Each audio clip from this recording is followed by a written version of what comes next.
Magandang umaga sa ating lahat, mga taga CJL Camarin. Isang mapayapang linggo na naman na tayo'y magsama-sama upang papurihan natin ang ating Panginoon. Isang tabi muna natin ang ating stress sa COVID-19 pandemic at tayo muna ay magsama-sama at papurihan natin ang ating Panginoon. Nararapat lang na tayo'y palaging magwo-worship sa ating Panginoon, hindi lang oras-oras, kundi minuto dahil siya ay dakila at mahabaging Diyos. Sabi nga sa salita niya sa Psalm 66 verse 1 to 4 NIV. Shout with joy to God, all the earth. Sing glory of His name. Make His praise glorious. Say to God, how awesome are your deeds. So great is your power that your enemies cring before you. All the earth bows down to you. They sing to you. They sing praise to your name, Selah. Tayo po'y manalangin. Father God in heaven, we worship you and magnify your name. You are our living God, the Lord of lords and the King of kings. You are our great protector, the God who protects us against COVID-19. The God who provides all our needs in this time of community quarantine. And the God who pacifies our hearts against this stressful pandemic that we are presently experiencing. Sabi nga sa salita mo sa John 14 verse 27, kapayapaan ang iniwan ko sa inyo. Ang aking kapayapaan ang ibinibigay ko sa inyo. Hindi ito katulad ng kapayapaang ibinibigay ng mundo.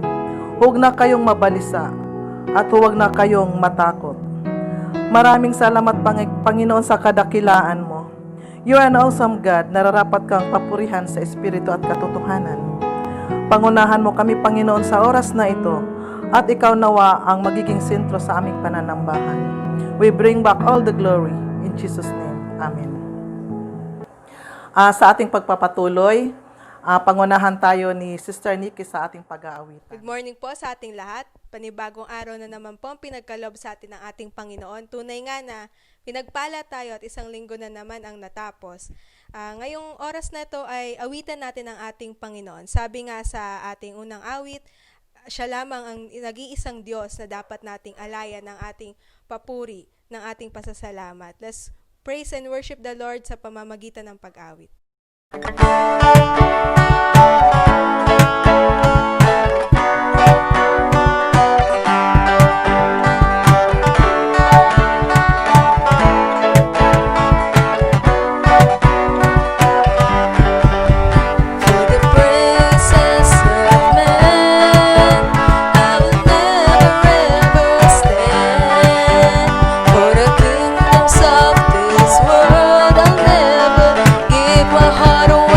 Shall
ibibigay.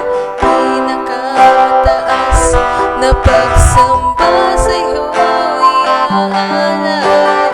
Pinakamataas na papuri sa'yo ibibigay, sapagkat napakaganda ng ginawa mo.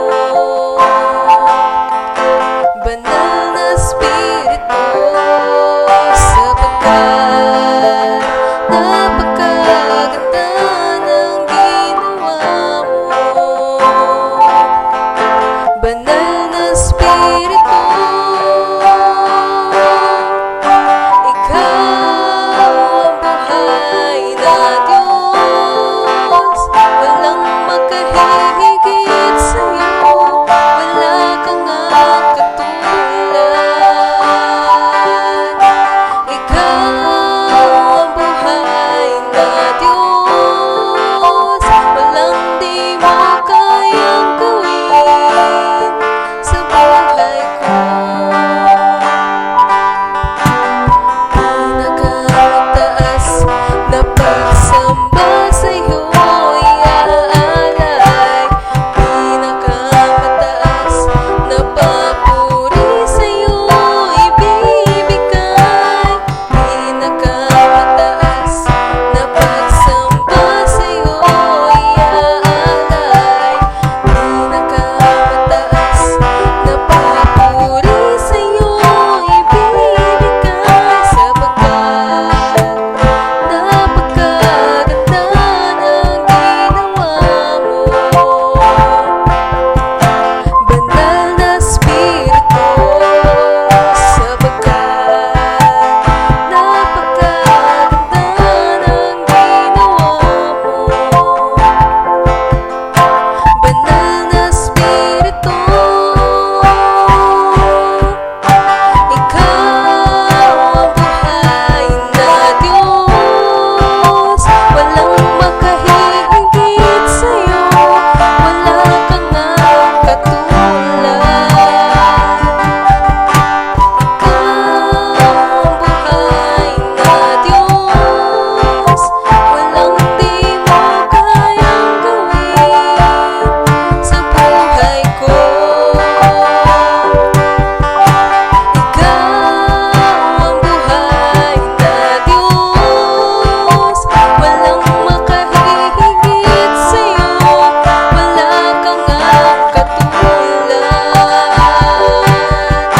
Ikaw ang buhay na Diyos. Walang di mo kayang gawin sa buhay ko. Pinakamataas na pagsamba sa'yo iaalay. Pinakamataas na papuri sa'yo ibibigay. Pinakamataas na pagsamba sa'yo iaalay. Pinakamataas na papuri sa'yo ibibigay.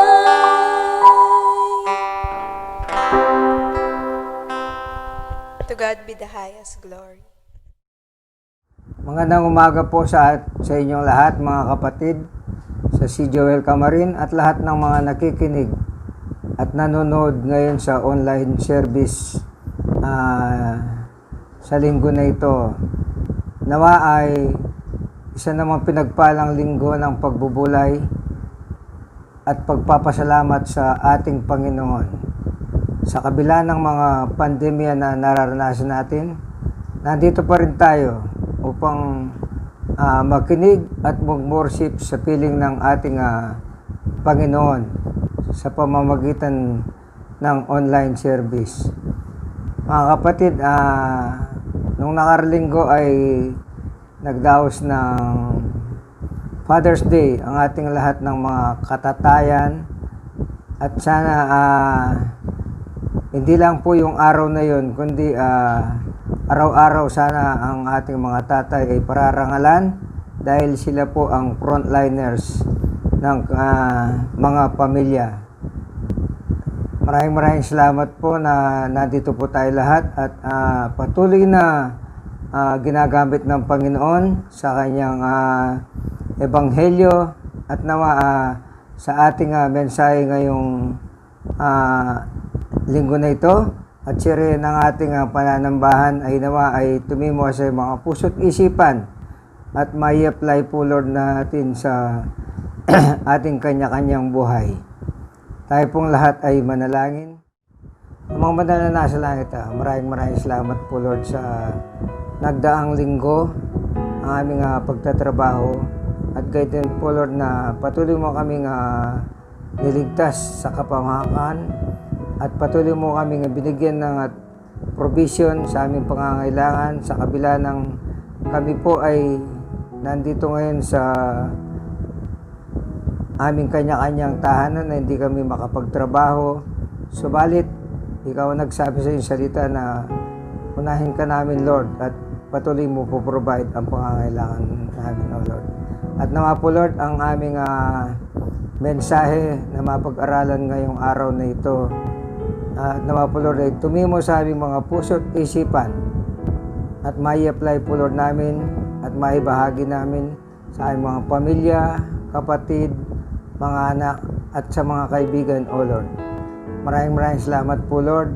Ang lahat ay binabalik po namin sa iyo na may papurit pasasalamat sa tanging pangalan ni Jesus. Amen. Amen. Ngayon po mga kapatid, sa ating mensahe ngayong oras na ito ay pinamagatan po natin ng ating mensahe.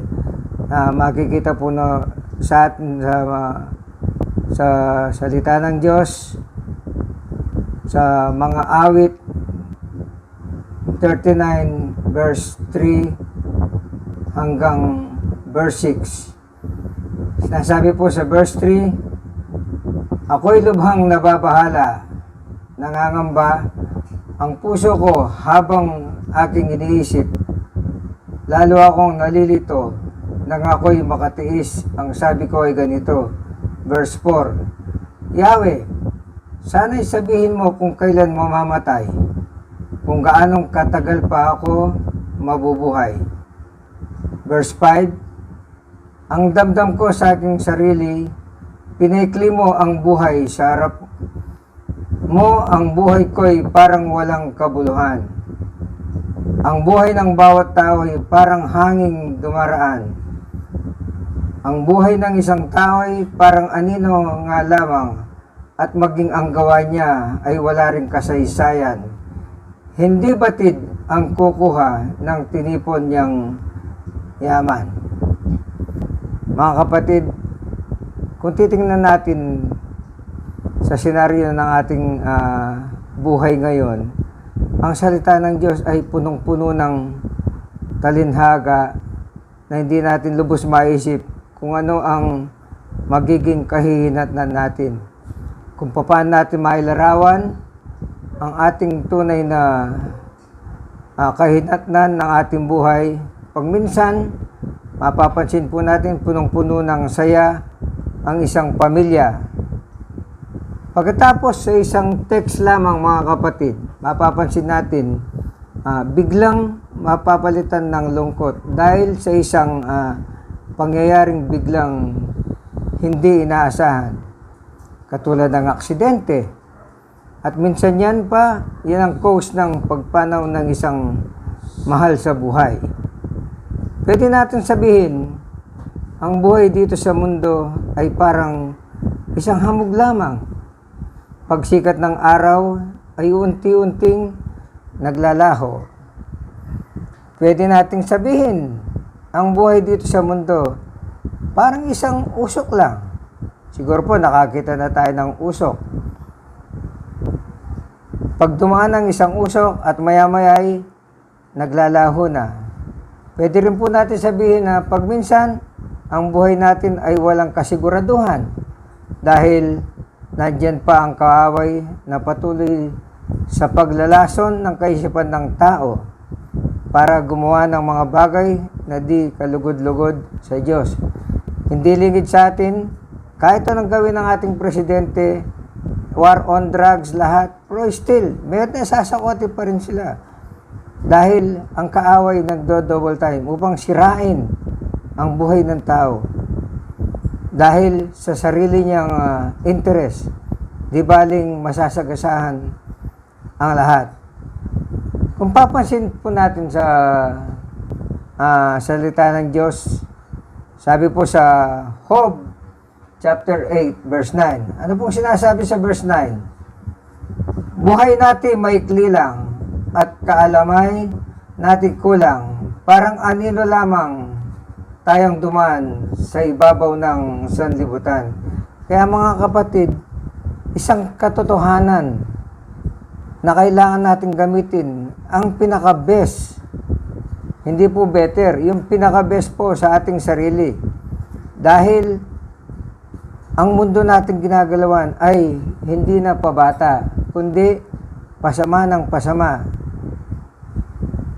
Overpolluted na po tayo sa tinatawag na virus. Ang tao ay patuloy na gumagawa ng mga bagay para ma-please lang ang kanyang sarili at pangangailangan ng laman. So, sino po may akda nito? Siyempre, ang kaaway ng ating Panginoon. Pili niya tayong nilalayo sa katotohanan. Isa pa, nandyan pang ang ating kasalukuyan na nararanasan ang panibagong virus na tinatawag nating COVID-19.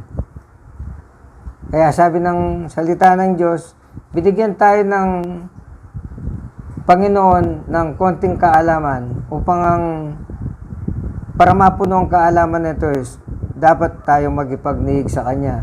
Hindi po lingid sa atin na may mga doktor, namatay din sila sa kabila ng sila yung mga dalubhasa sa medisina. Marami po tayong mga frontliners namatay sa COVID-19. So, hindi natin alam kung ano mangyayari bukas. So, at alam natin na ang isang taong mananampalataya, hindi po problema. Tayo pong lahat ng mga anak ng Diyos, hindi natin problema kung kailan natin kukunin ng ating Panginoon. Dahil ang alam natin, ang mundo, tayo pong lahat ay passerby dito. Tayo po yung mga transient lang dito sa mundo. Hindi po ito tunay na permanente nating tahanan. Sabi nga po doon na, our days on earth are as transient as a shadow. Para lang pong aninaw. So, sa ating pong pag-aaralan ngayon, ay pinamagatan po natin na life on earth is temporary. Ulitin ko po life on earth is temporary. Ang buhay sa mundo ay pansamantala lamang. So mga kapatid, maraming katotohanan na nakasulat sa Biblia para mapatunayan at maunawaan natin na ang buhay natin sa mundong ibabaw ay sinasabing pansamantala lamang. Whether we like it or not, kapatid, ang ating buhay ay may hangganan. Kung pansinin po natin ang sinasabi sa ang mga ngaral, chapter 3, verse 1 to 2. Sinasabi po sa verse 1, ang lahat sa mundong ito ay may kanya-kanyang panahon, may kanya-kanyang oras. Sa verse 2, ang panahon ng pagsilang at panahon ng pagkamatay, ang panahon ng pagtatanim at ang panahon ng pagbunot ng mga tanim. Mga kapatid, kung titingnan po natin ang binasa natin na ngayon, merong time po na tayo ay masaya, meron din po time na tayo malungkot. So, hindi natin alam kung ano ang mangyayari. Dahil ang Diyos na buhay lamang ang ating tanging may akda sa atin at siya rin lang po ang humuhubog sa ating buhay. Kaya po mga kapatid, habang tayo po ay malakas, gawin po na natin ang ating best sa ating buhay. Dahil, sabi nga po, habang may araw, gawin natin ang nararapat. Dahil pagdating ng gabi, hindi mo na may babalik yung araw na yon. Ano pong ibig sabihin doon? Mga kapatid, hanggat malakas po tayo, hanggat nagsasalita po tayo, hanggat may pandinig po tayo mga kapatid, magpagamit po tayo sa ating Panginoon. Hindi na po tayo pwedeng magpahal pag nakaratay na tayo. Wala na po yun. Hindi natin alam kung kailan mangyayari yun. So habang may panahon po tayo, dapat gawin na po natin ang ating best sa ating Panginoon. Huwag po nating kalilimutan na isa puso at tanggapin ang tunay na katotohanan na ang ating buhay dito sa mundo na nating ginagalawan ay pansamantala lamang. Tingnan po natin na pagbabasihan po natin ang unang katotohanan. Ang unang katotohanan po na compared with eternity, life is extremely brief. Kumpara po natin sa buhay na walang hanggan, ang buhay dito sa mundo ay sobrang napakaikli lamang. Siguro po kung tatanungin ko kayo, anong edad ang gusto nyo na mamalagi dito sa mundo na ito? 100 years, 200 years, 300 years. Ilan po ang gusto nyo mamalagi dito sa mundo?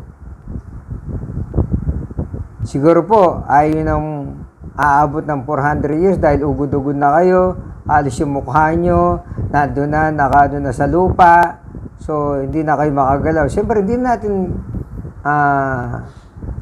kailangan aabot pa sa ganong edad.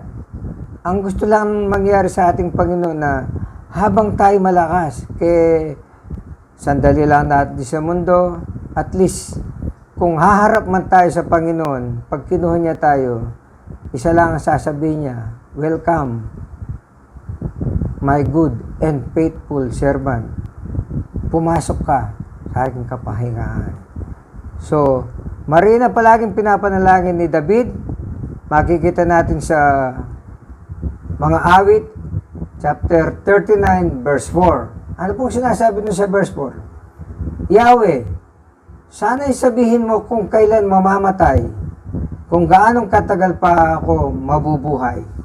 Mga kapatid, kahit si David, hindi niya alam kung gaano tatagal ang kanyang buhay dito sa mundo.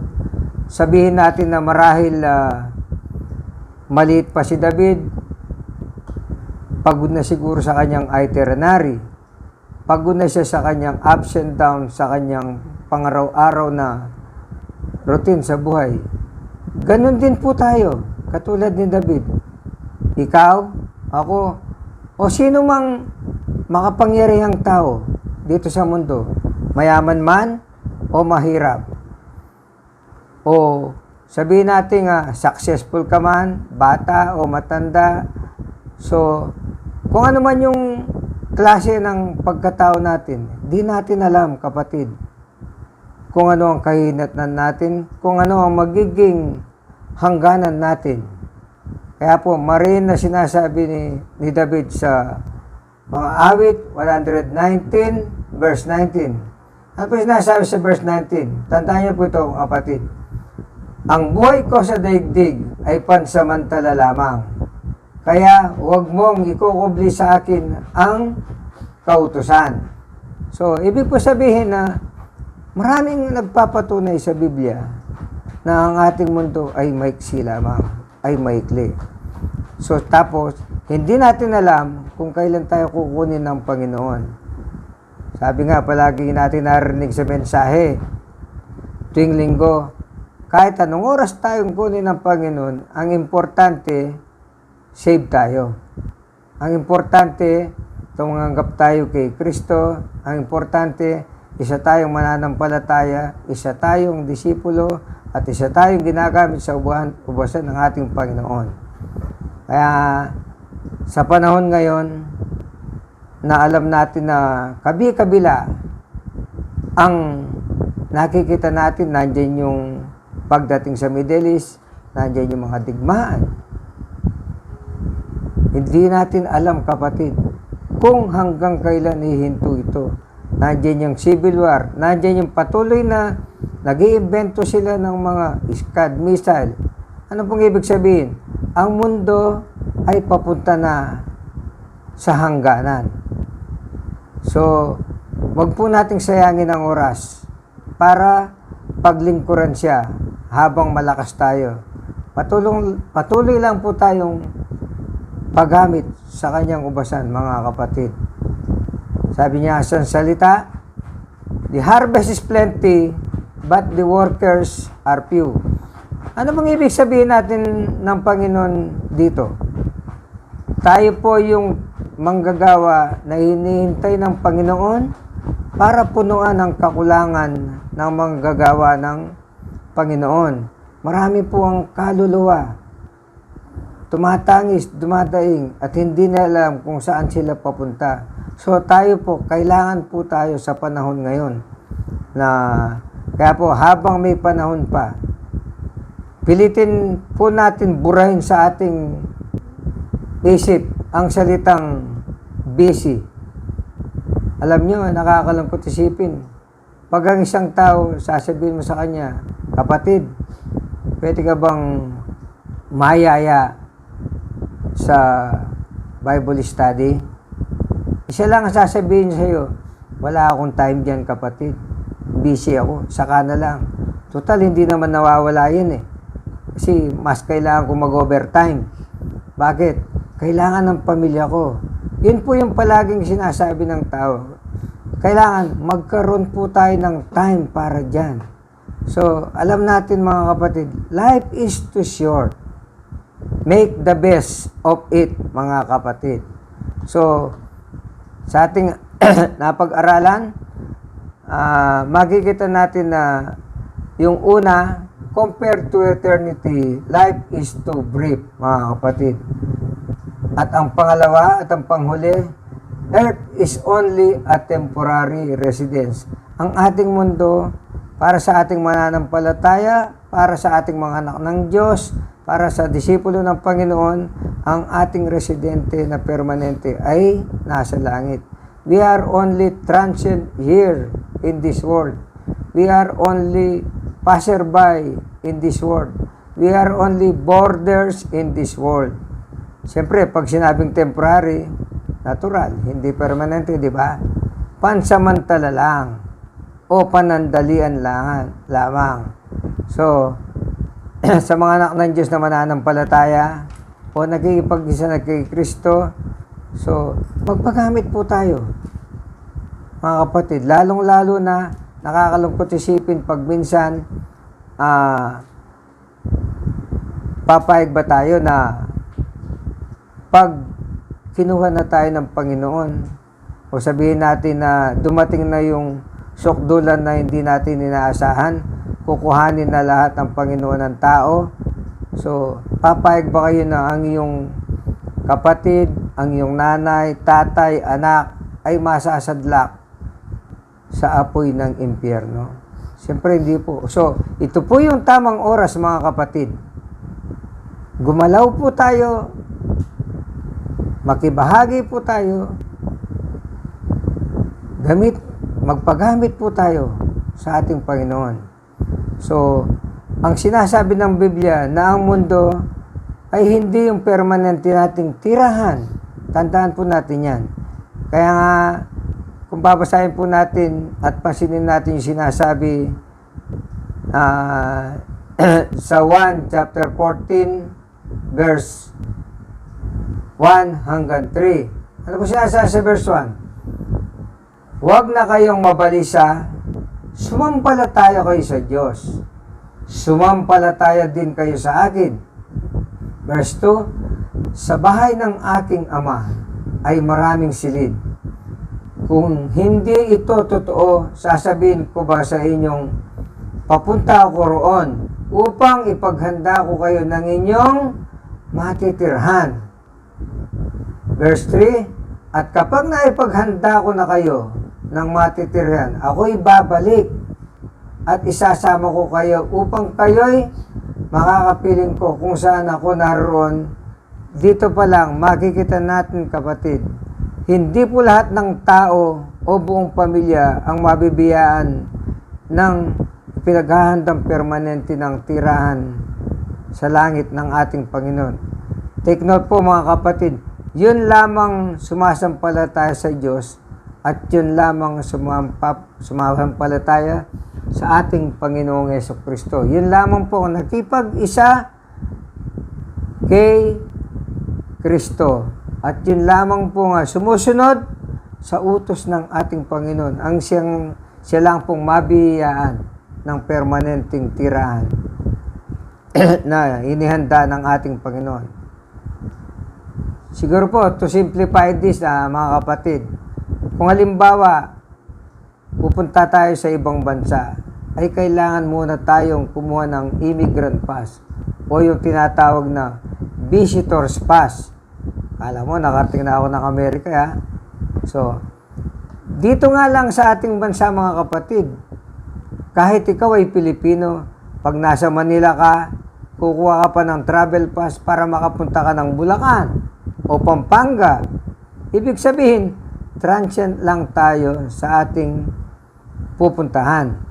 So, sa mga anak ng Diyos, sa lahat ng mananampalataya, kailangan daw ang isang mananampalataya ay may bit-bit na spiritual card or spiritual pass. Just to remind us na ang ating citizenship is in heaven. Ibig sabihin, dapat isipin ng anak ng Diyos na makalangit ang kanyang isipin na dapat maiba kaysa sa kaisipan ng isang hindi mananampalataya. Because your identity, my identity, our identity is in eternity. And our homeland, your homeland is in heaven, mga kapatid. So, pansinin po natin ang sinasabi sa unang Pedro, chapter 2, verse 11. Sabi nga po sa verse 11, mga minamahal, nakikiusap ako sa inyo bilang mga dayuhan at pansamantalang nanirahan lamang sa daigdig na ito. Talikuran na ninyo ang masasamang hilig ng katawan na naghihimagsik laban sa inyong kaluluwa. So, tingnan din po natin sa sulat ni Pablo sa mga taga-Korinto, chapter 7, verse 31. At ang mga may tinatamasa sa sanlibutan ito na parang wala silang tinatamasa, sapagkat ang lahat ng bagay sa daigdig na ito'y hindi na magtatagal. Kapatid, earth is not our final home.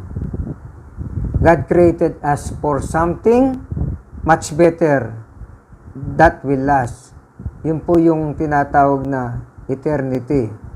Kung mapapansin niyo po, birang ehemplo, ay isang isda po ay kailanman hindi siya masayang mamumuhay sa lupa dahil ito po ay ginawa ng Panginoon na mabuhay siya sa tubig. Ganun din po ang isang ibon. Hindi rin siya masaya pag hindi natin pinayagang makalipad dahil siya po ay may pakpak. So, ganun din po ang isang mananampalataya. Hindi rin tayo masaya sa takbo ng mundo na ito. Realizing that ang buhay dito sa mundo is but temporary. So, again, at po sinasabi ni Pablo sa mga taga-Korinto, chapter 4, verse 18, kaya't ang paningin namin ay nakatuon sa mga bagay na di nakikita at hindi sa mga bagay na nakikita, sapagkat panandalian lamang ang mga bagay na nakikita, ngunit walang hanggan ang mga bagay na di nakikita. Sabi nga po sa salita ng Diyos, mga kapatid, Mapalad ang mga taong nakakita sa ating Panginoon at sumampalataya sila. Pero mas mapalad ang mga taong hindi pa nila nakikita ang Panginoon. Sila ay sumasampalataya na. Dito sa mundo, papapansin po natin, the more achievement na na-attain natin, the more popularity na attain natin, the more success na na-attain natin, makikita nyo po, mapapansin nyo, binibigyan po sila ng tinatawag na Hall of Fame ng tao. Hindi ang Diyos ang nagbibigay ng paralan, mga kapatid, dahil yan ay worldly accomplishment lamang.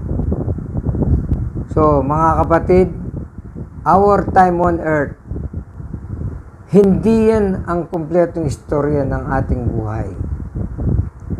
So, bilang summarize po, yung una, compared to eternity, life is too brief or short, mga kapatid. Then, earth is only our temporary residence. This world is not our home. So, panghawakan po natin itong sinasabi ni Pablo sa mga taga-Korinto, chapter 4, verse 18. Kaya't ang paningin namin ay nakatuon sa mga bagay di nakikita at hindi sa mga bagay na nakikita, sapagkat panandalian lamang ang mga bagay na nakikita, ngunit walang hanggan ang mga bagay na di nakikita. Mga kapatid at mga nanonood, sana napagpala po tayong lahat sa mensahe ng ating Panginoon itong oras na ito. Have a blessed day. Keep safe po, mga kapatid. God bless you all. Tayo pong lahat ay manalangin. Yes, dear Father God in heaven, maraming salamat po, Lord, sa patuloy mong paggabay sa amin, Lord. At nawa po, Lord, ang aming napag-aralan at napagbulay-bulayan sa oras na ito, na kami po ay transient lang dito sa mundo naming ginagalawan ngayon. Ang aming tunay na tirahan ay nasa langit, O Lord. At nawa po, Lord, turuan mo po kami, Lord, na maging kabahagi mo sa iyong ubasan, O Lord. At alam namin na ang mundo ay pasama ng pasama. Nawa po, Lord, ay gamitin mo po kaming lahat, pati ang aming mga pamilya, katulad po sinasabi ni Joshua na as for me and my house, we will serve the Lord. Kaya po, Lord, maraming salamat po, Lord. Nawa po, Lord, ma-apply po, Lord, namin sa aming pangarawar na buhay, at katulad po na hindi nakapakinig sa mensahe mo ngayong oras na ito, Lord, na nawa po, Lord, ay may bahagi po, Lord, namin sa kanila. At sana maunawaan nila na ang buhay ay may hangganan dito sa mundo. Kaya mararapat lang, Lord, na gamitin po, Lord, namin ang best para magamit mo po kami sa iyong ubasan, O Lord. Kaya maraming salamat po, Lord. Ang lahat ay binabalik po namin sa iyo. May papurit pa sa salamat sa tanging pangalan ni Jesus. Amen. Amen.